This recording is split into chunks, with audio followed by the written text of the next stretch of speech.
Hi, my name is Ali Noorani, and I am Managing Director, founder, owner of AMZ Consulting, data analytics training and consulting within Australia, and our tool of choice is Power BI.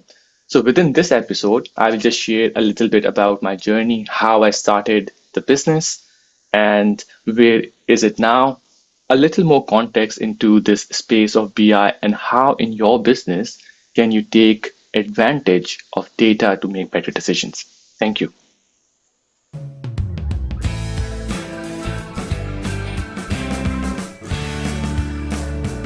Ladies and gentlemen, welcome to yet another exciting episode of the Online Prosperity Show. I'm your host, Prosper Taruvinga, and today we have a special guest who has not only navigated the complexities of data analytics, but also seamlessly transitioned into consulting and training with the finesse of a data-driven maestro. Now, Ali, how are you doing today?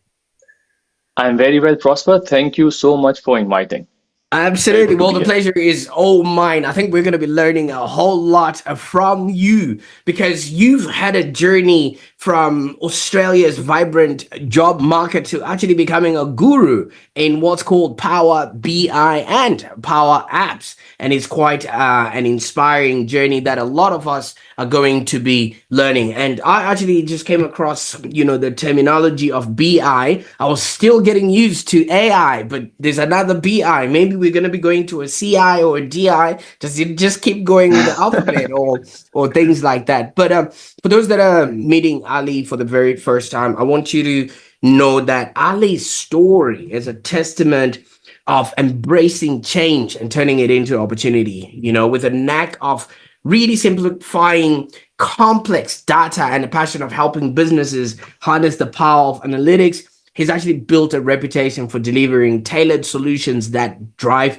success for the business. While you just see numbers and algorithms and data, he's actually making sense of that, making sure that your business is profitable and enjoyable. And today, we're going to be diving deep into his journey, the core values that actually drive him, and the secret sauce behind his success. And it's not that yellow couch that's behind him. No, it's a whole lot more that we're going to be exploring with regards to everything else that comes along with data and BI. So whether you're a data enthusiast or a business owner that's just looking to make informed decisions, I want you to stick around because I think this episode promises to be a treasure trove of insights and perhaps a few laughs along the way. Now, Ali, obviously, I could go on and on. I don't even have enough data to get started on my first question. Tell us a little bit about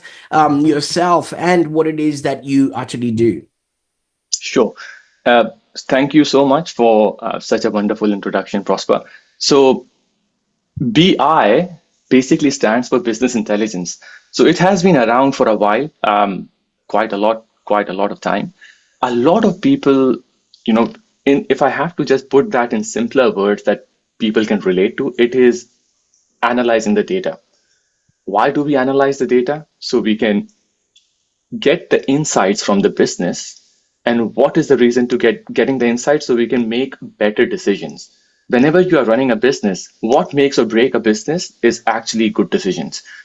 And when you're running a business, most of the decision comes from the gut, which is not the right way of making the decision, just based on intuition. So intuition is helpful, but that should also be coming from some proper rigor, and that data set and the data-driven decision provides that rigor. So that's BI. So AI, of course, stands for artificial intelligence. And as you know, that in artificial intelligence, there is a lot of the data behind AI as well. So artificial intelligence tries to predict, correct? It's forward-looking. So you have the data, like you have been doing all the stuff. Even, ChatGPT, a lot of people understand ChatGPT. So what does ChatGPT do? It predicts the next word, correct? And that's how it creates the sentences, and that's how it gives you really, really human-like responses. So that's what ChatGPT does. So it's an LLM, large language model, and it's based on predicting the next word. BI is backward looking most of the time. So what I mean is, so in your business, Prosper, for example, you would have a lot of people who would come onto the podcast, and then you might also have a business. And when you're doing the business, there are systems that you use to manage the business. So I can look into the system, get the data, and based on the data, I can provide you some insight that, Prosper, when you do this specific activity, that has resulted in some kind of a dollar value. So probably you should do this more because you make more money, but you do this less because you're spending too much time here, but you're not getting the right ROI. So in crux, that is BI. In big businesses, they have too many systems, they have too many stuff which is going on, and people just don't really understand. Like, there's too much of the data, there's too much of the information, but there is not much insight. There's all chaos. So we try to basically create insight from the chaotic data and system that is normally just there in big businesses. I hope it provides some context. Absolutely. I quite like that. I don't know if you've ever seen, with accountants or bookkeepers, when somebody comes to them, they come with a box just full of receipts, and then they're like, hey, you do my tax return. So I'm kind of thinking that businesses come to you with a box full of data, and they're like, hey, you make sense of all of this. That is a really nice way to put it. I've never thought of anyone putting it like that, but it is absolutely true. Think about this. Any small business on average is using 8 to 10 different systems, right? Let's consider something that someone would understand. So things like, you might have things like QuickBooks and Xero to do your accounting. If you're running Facebook ads, you have data getting collected in Facebook ads. If you're running LinkedIn ads, you have data getting collected inside LinkedIn ads. If you have a Shopify store, data is getting collected there. If you have a post office account, if you're dispatching the products, so Australian Post is collecting your data. But those are not all these disconnected data set. Things are related to each other, right? Your post office data, your campaign data, how much you are selling. And when you have all these different, like 8 to 10 different systems that don't necessarily talk to each other well, so you don't really know where your business is going. What you should do more, which is actually impacting, what should you do less, which is not bringing any revenue. Because, in any business, you have limited resources. What is the best use of resources is what data tells. And a lot of time we make decision based on, I feel like this is working. I feel like this is not working. And most of the time, people are actually proven wrong. Like, when you feel something, there's so much of the biases. There is so much of incorrect perceptions that you have. And most of the time, you are proven wrong. I'm not saying you need to do that for every little decision. In a small business, a lot of the gut feel is where the decision should come from. But whenever you're making important, irreversible, expensive decision, it should come from some data, right? So you have a lot higher degree of confidence that there is a higher probability of success. When you make a decision, no decision is 100% perfect, right?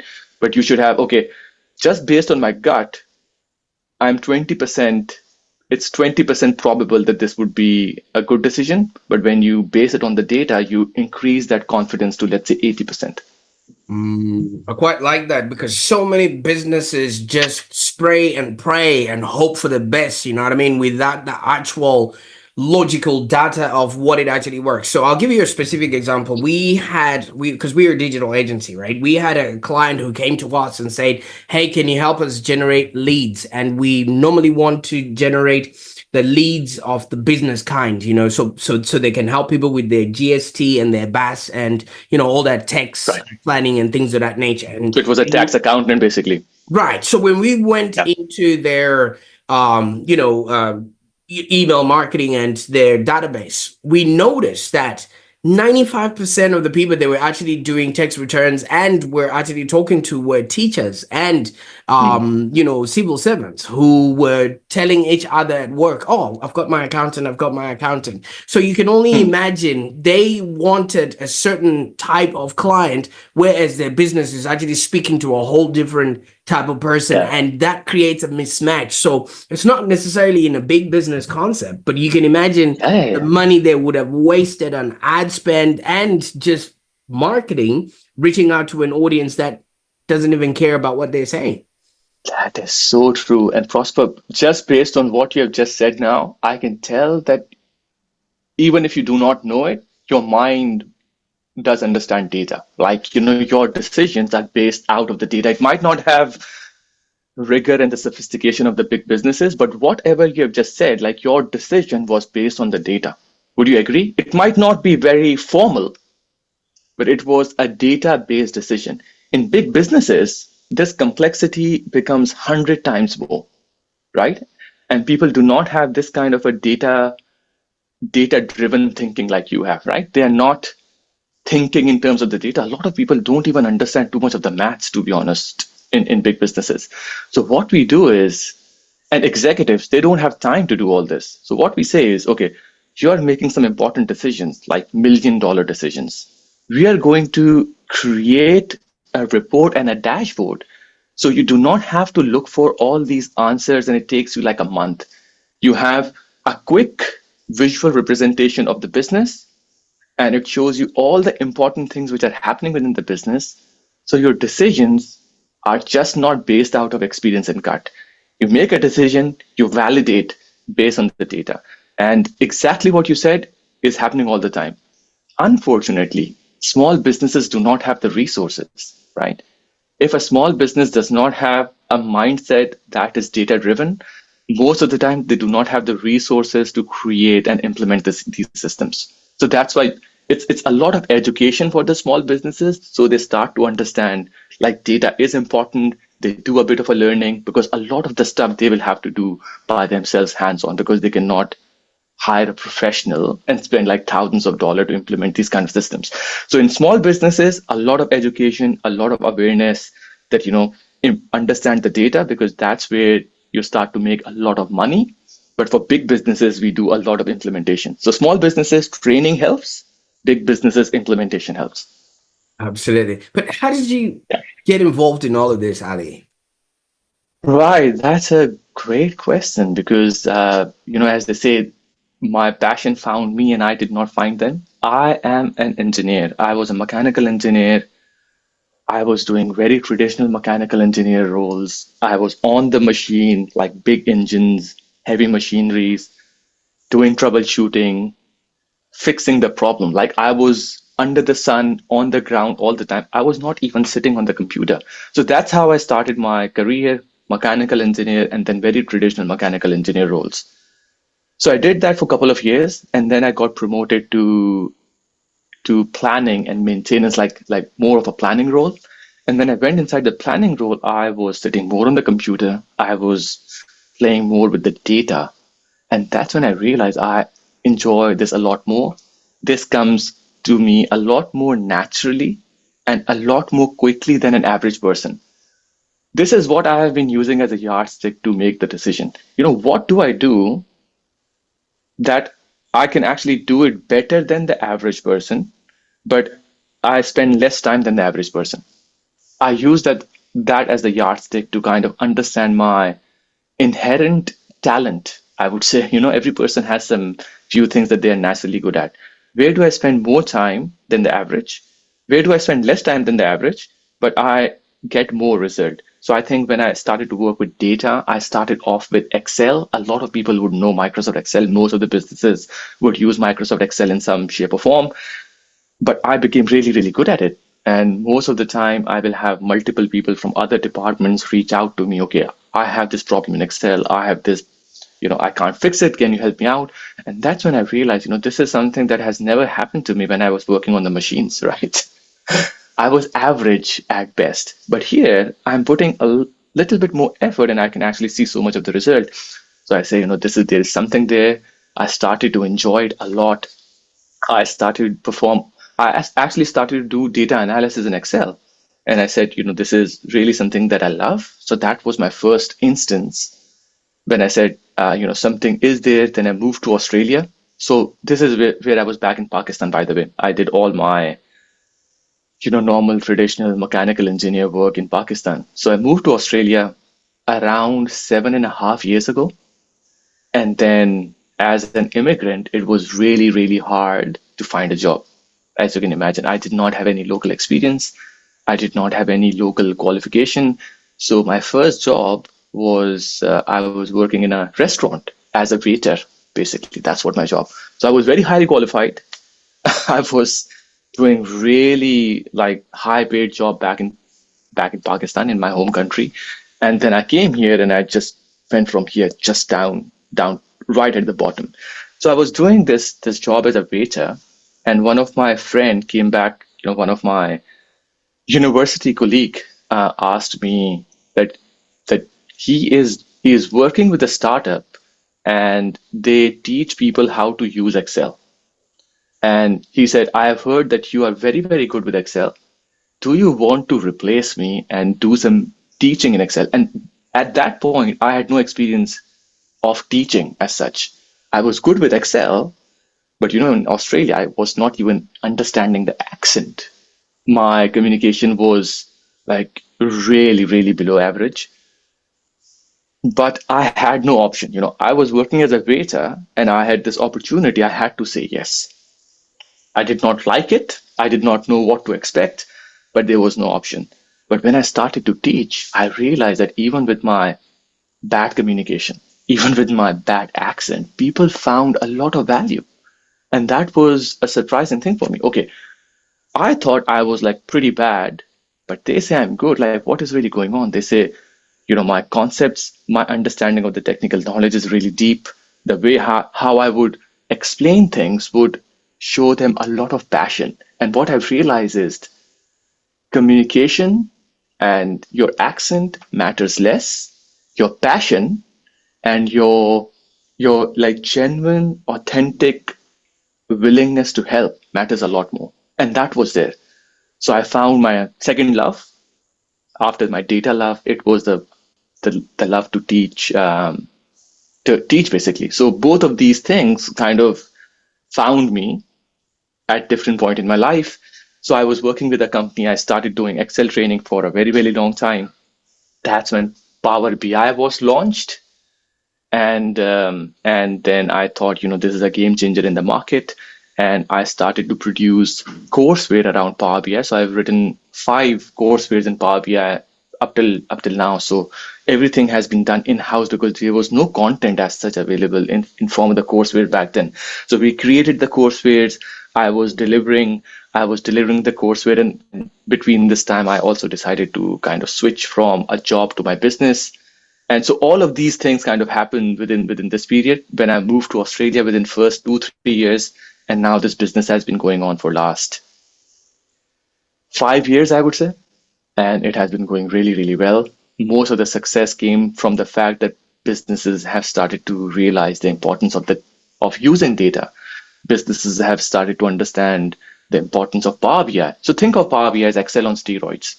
When you're working in the big businesses, data set is huge, data set is complex, Excel has its limitation. So that's when Power BI comes in. Okay, it's like big daddy of Excel, right?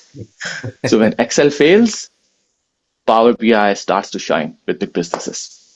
Absolutely. Well, hats off to you. I mean, your life story and your experience have so much value, not only to the people that are going to be using data analytics, but also to other migrants that are coming in and obviously coming from a position of having, a well-to-do job or qualification from home, but as soon as they come to Australia, they have to actually start from the bottom. And it is something that you've actually done, but you didn't stay there, because I think if you can look up, you can get up. And this is what you actually showcased, and congratulations for having done that. Now, you obviously have changed the game in the way that this whole data analytics sort of space has, being showcased, and you're teaching and obviously helping others along the way. What was it like, starting your business? I mean, you did mention coming to a new country would have had its own, issues and problems, but now having to start a business is something even the people from around here find very difficult, and very few people go past the 3 year mark. Yeah, I still find it difficult. I will be very honest, right? Running a business is hard. And yeah, when I was starting out, I was very naive. I thought it was not that hard. I was very optimistic. I'm still very optimistic in a lot of things. And to a degree, it is a good thing. So what happened was I was working in a job for like 1.5 years, and I thought, this is great. I love it. And because I love it, I'm going to start a business, and I had no experience to run a business. A big parallel that I find is I'm a great chef and I'm going to start a restaurant. If you're a great chef, you cannot start a restaurant, because when you're running a restaurant, you have finance and accounts and marketing and sales and operations and team management, and like there's so much other stuff just rather than training that I did not anticipate, because I came from a very in the trenches, like doing the training background. So well, I started doing it, and then after 3 months, I had no money basically in my account. I still remember the day. So me and my wife were going from Melbourne to Sydney, and we stopped for the fuel, and I would give my card to onto the petrol station, and there was no money inside the card, and I had my 6 months old daughter at the back of my at the back of my car, and that was the time I said, this is I just don't know few things. I can't run a business like this. And then I decided I have to go back to my job. So I called a friend. I'm in middle of nowhere. Basically, I'm in middle of some town between Melbourne and Sydney. I don't have any money. Deposit $5,000 to me. I'm going to return it back. And that was just like 5 years back, probably 5, 6 years back. They gave me the money. I came back to Sydney. I started doing the job, and I really thought myself, like, what is going on? Like, what really happened during this time?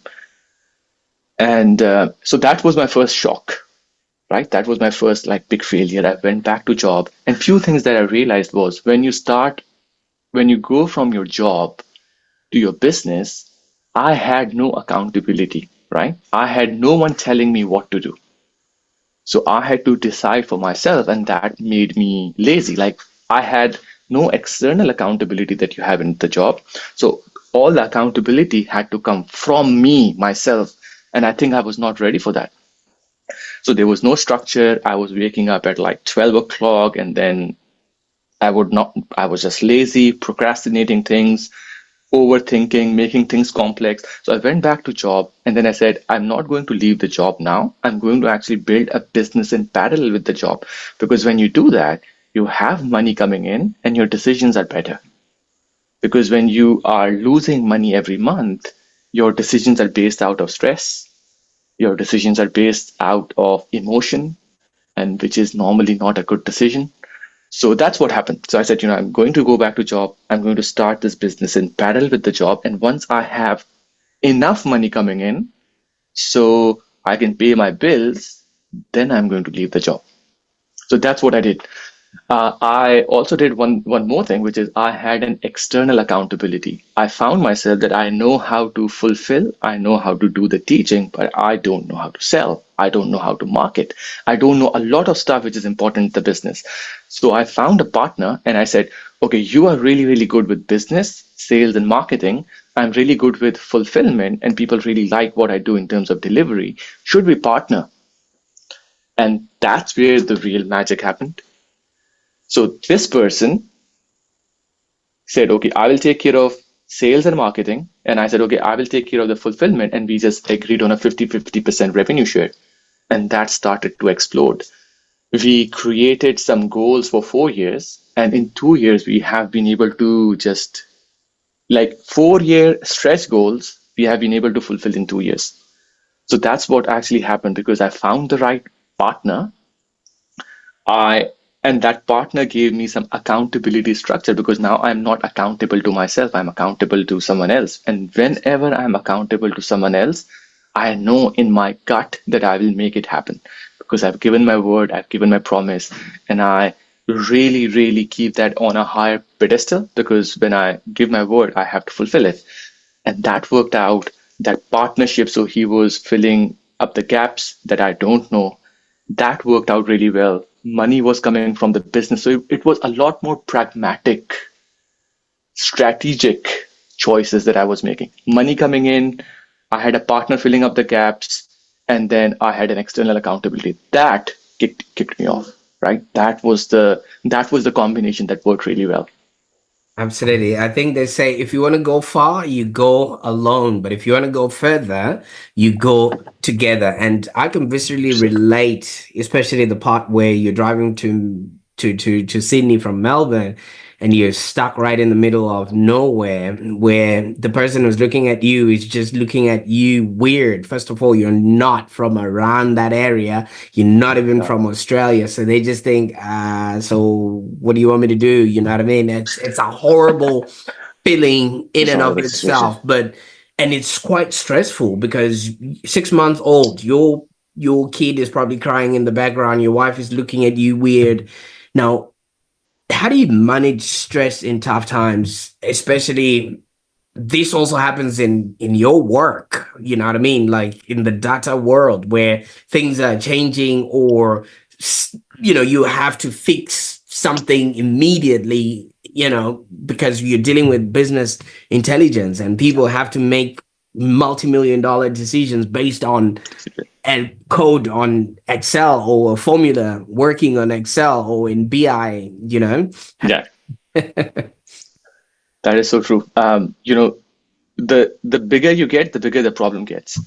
And there are few things that I would tell myself whenever I'm stressed. It's not, I was when you're naive, you would think that the problems would go away. But then over time, you realize that problems and the stress will just keep on becoming bigger and bigger. So you just have to have a way of dealing with it. So how do I deal with, stress, difficult situation when things are just not going my way? And it happens all the time. It happens all the time. So I have a dialogue that just kind of plays at the back of my mind whenever I'm stressful, which is stress is good, problems are good. Um, the bigger the problem, the bigger your influence of solving the problem. This problem is actually making you more creative. This problem is actually making you more stronger. This problem is making you more resilient. It's making you more creative, because the bigger the problem, the bigger you actually get to solve the problem. So I have started to just look at problem and stress in a positive light, that when this happens, this is for me. It's like a gym, right? So it is for me to just go to the next level. So that reframe helps me a lot. And also, something that helps me a lot is this, especially now when I see myself, I just see I'm in such a privileged position. Think about this. People pay me to talk. If I just narrow it down, and this is such a privileged position where a lot of people who are more talented than me, a lot of people who are more hardworking than me, would actually do anything to be in this position. So if I am not grateful every second, that is unfair. That is probably unfair, because I'm doing what I love. People are paying me to just talk, basically. I'm on the computer and pressing some keys. When I just see it, like how easy my life is compared to a lot of people, especially, I know you would be an immigrant here, or probably your parents would be an immigrant here. And when you look back and when you go back and you see people are actually working really hard, but at the same time not getting anything out of it. So just, maintaining a perspective that where you come from, and what you now have, and just not letting yourself forget that, just keeps you balanced, keeps you within the perspective that even if I lose everything, it's okay. I like that. I like that because I mean, if you're starting from nothing, anything on at one is already a profit. You know what I mean? True. You've got nothing to lose and things of that nature. And I quite like how you've reframed this and say, you know what, I'm actually getting paid to talk because data Yeah. is a language. Data is a Yeah, communication in and of itself yeah, because you're translating what's on the paper into real life decisions, and that is yeah. somewhat of a communication and things of that nature. Now, could you maybe just give us an overview of a typical consulting process and what it is that you're looking for in a business and who exactly you help, just so that we have an understanding if we need to raise our hand and say, hey, why don't we go to the next stage? Sure, 100%. So we only do consulting with the people who has taken some courses with us, because then that way we can align the expectation. Because then they understand really deeply how long certain things take, what is complex, what is easy. They have a perspective. So we have 4 courses: level 1, level 2, level 3, level 4. It increases in complexity, all around Power BI and data analysis, right? So we would only reach out to the people who has done some courses with us, because it just makes it very easy for us to work with them. They understand the expectation. They just understand what we do, how long certain thing takes. What is a normal client? That would be a medium to big businesses, I would say. By medium businesses, I would define any business that will have minimum of 100 employee, 100 to all the way to like big businesses, you know, government organizations. So those would be the natural consulting clients, right? As I said, because consulting is a lot more deeper work. It requires a lot more resources. It requires team. It is a longer period. And that's why most of the small businesses do not have that kind of resources. And to be honest, they don't really have that kind of a complexity to even have a professional. So for a small business, I would say under 100 people, training is the way to go. So they have some internal staff, 2, 3 people. They should just understand how the space works, understand how Power BI works, data analysis work, go back and implement themselves. That is a good use of money, because training courses are not that expensive. But when you start to go inside the consulting, it's a lot more deeper work. We're actually acting as their employees. And we have like 2, 3 people who are working on the project. Every week we meet, we have an agenda, we work on it, have an agenda, work on it. And it just makes it easy for us to work, because now, because they are trained, our goal is when we develop something, we hand it over to them, we train how we have done certain things. So ongoing management, they can do by themselves. One of our philosophy is we try to make ourselves irrelevant for the business over time. And that's how we understand we have done a good work. Because if we never go out, it means like something is not working correctly. Because over time, for a good process to work, it should be hands off, right? It should be completely hands off. If you're still doing some manual intervention, like something is not working right. So we create something, and our idea would be we should just completely give it to them. It should work on autopilot. So they should not call us back for that work again. If they want some more work, it's a different work. Because what happens is a lot of the systems and technology, things keep on breaking. And then they would keep calling the same vendor to kind of keep on fixing the same stuff. So I would say still 50% of our work is training. We would do, so just last financial year, we trained 2,500 people in Australia. And that was a big number. Just in the month of June, we trained 456 people in just 1 month. People do these numbers in one full year. So because the space has grown so big, people have started to realize the importance. So our business is growing because Power BI is getting so popular within the businesses. So our training side is really exploding. And at the back of it, few businesses will come back and say, can you help us with consulting? We don't even market our consulting services.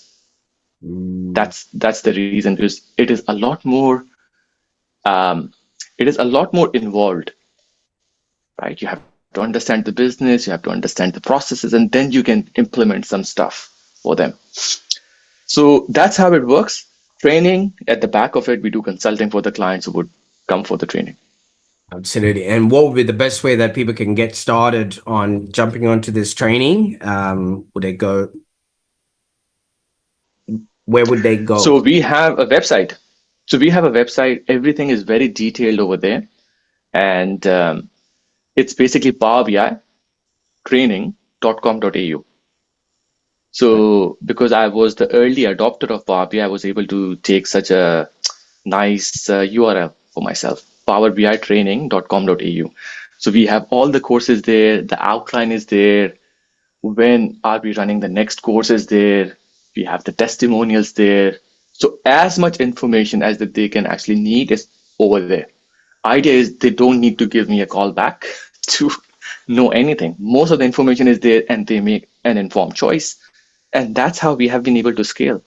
If I have to attend a call and explain everyone what we are doing in every course, that's I can't scale. So yeah, most of the information is there. Very recently though, now because I'm on the podcast, I get a chance. Probably this week, we are launching something which is completely different for a different market. So right now, the existing Power BI courses are for medium and big businesses, right? These are 10 to 15 years old, 10 to 15 years of experience. Executives, they are working inside the business. They are experienced accountants. They are experienced operational managers, CFOs. They would come in, they would learn the tool in one day and go back and use it. And then they would come back for another course to understand the tool in more detail, go back and use it. So this is more for a B2B audience where they have a lot more experience. They want quick, fast things. Businesses are paying for them and they want to go back and do something like that's what the audience is. But now we have been getting quite a lot of interest from people who have no experience, who are working in, let's say, a daycare teacher, right? She is working in a daycare. She does not understand computer and all this data analysis a lot. They have a job and they want to learn something over the weekend. They want to learn something in the evening, right? So we are creating a 20-week program for the people who don't have any IT qualification, who are not even working in any IT roles. They don't understand any basis of data analysis. So how can you take someone like that and over 20-week period that happens on the weekend and in the evening, sorry,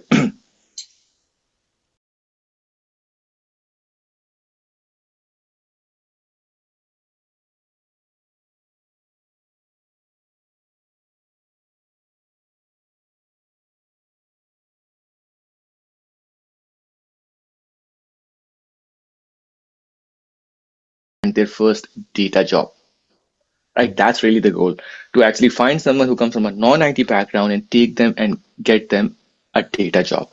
So that requires, and we are also using a network to give them internships. So we have all these big businesses who are our clients, right? We are going to say, okay, we are training these people, just offer them free internship, and we are going to support them to solve a good problem for the business so eventually they can also get the job. So we have a guaranteed internship.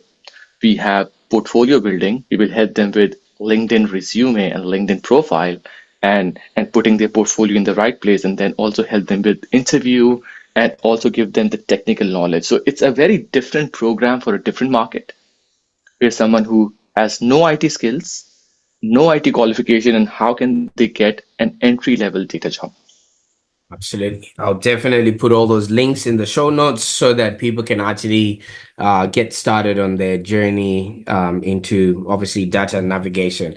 Now, Ali, I can't thank you enough for the time that we've spent on the call today. I mean, obviously, your life story and your experience and just how relatable it all is, just really, makes for educational and entertainment for those that are also looking to start, scale, and grow a business that is profitable and enjoyable. But it will be remiss for me not to sort of ask you, now that you're doing what you're doing, you're now serving, like you say, 200, 2,500 people at any given moment. Your business is now scaling, you're creating new products, you're entering into all these markets and things of that nature.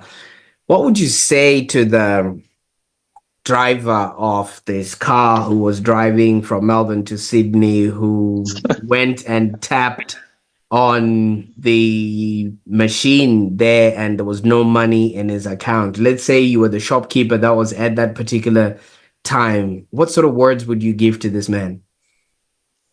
That is such an interesting question. Wow. So Well, if I would be, I would just say you're going in the right direction. This is just a bump in the road. Just keep going. And it's very temporary. If you will keep going and if you will keep believing, in just few short years, you will be on a podcast. Right? You're on a podcast, which is Fantastic. crazy, right?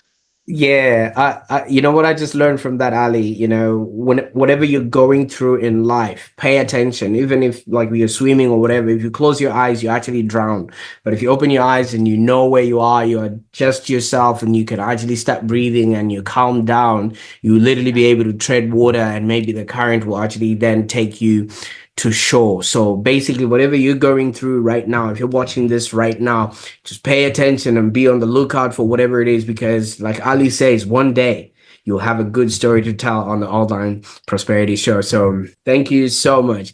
Now that we've seen where you've been, where you've gone, and all the bumps in the road, what's next? What's next for Ali? What can we anticipate in the future? So, as I said, this 20-week program, we are very, very excited actually because this is a lot very, very close to my heart. The reason is when you're working in the big businesses, you're making like a small difference, right? But when you can actually help people get their first job, because I know that was the life-changing moment. When someone goes from not having a job or having a job they don't like to a job that they do like, I think that will give me so much of the emotional feeling that I would not actually get by helping big businesses. Mm, absolutely, because with a big business, you're So right now I'm doing something that I enjoy technically, but this one, yeah, yeah. So in big businesses, I help people. They learn some stuff, they do and implement. But here, I think it will actually change a life. It will actually change the life of an entire family for them. If they're struggling in Australia, if they're struggling in the career, and we can do it for them. Wow, man, I think it will be a life well lived. So I will just go on at full force to see how can we actually make a difference and put people in the right jobs where they want to be. absolutely. You have literally become that friend of yours that wired you $5,000, and your kid could at least, because if you couldn't get fuel, can you imagine, could you get maybe nappies, food, or a drink for the people that you had in that car? So thank you so much for the job that you're doing. And I can't wait to see what else you're going to be coming up with in the future. Thanks a lot, Prosper. Very, very nice to be here, and I love your smile, by the way.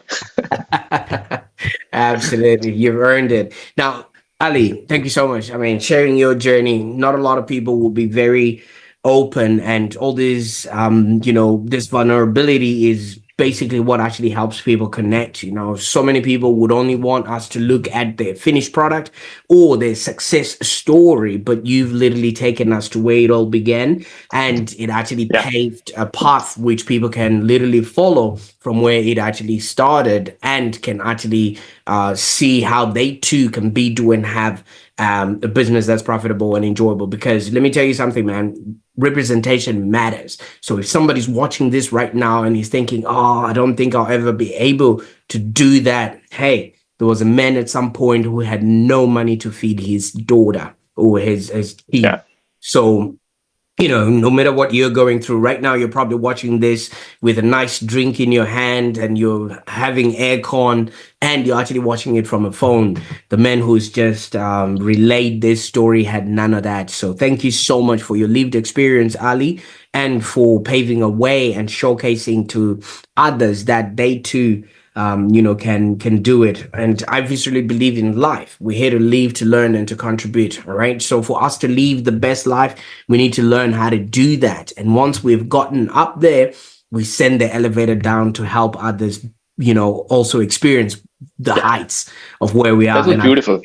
And I think that's what it is that you are doing out there with your business. And if you enjoyed this episode, why don't you consider, sharing this with somebody who's also maybe looking to start their own business, and maybe they're struggling, or they're losing momentum, or their accountability that Ali was talking about. Maybe an episode like this will actually then be the wind beneath their wings and help them, propel themselves to the next level. Or they could just actually start looking at the data of where they have been, if it is actually corresponding to where they want to go to. I'll also be putting the links to the show notes, in the bottom, so you can actually connect with Ali himself on LinkedIn and on other platforms that you can start learning from him. And especially if you're looking to learn data analytics and things of that nature, his 20-week course will be something that you would want to get your hands on. Well, thank you so much. Stay tuned for more engaging conversations with industry leaders on the Online Prosperity Show. Until next time, bye for now.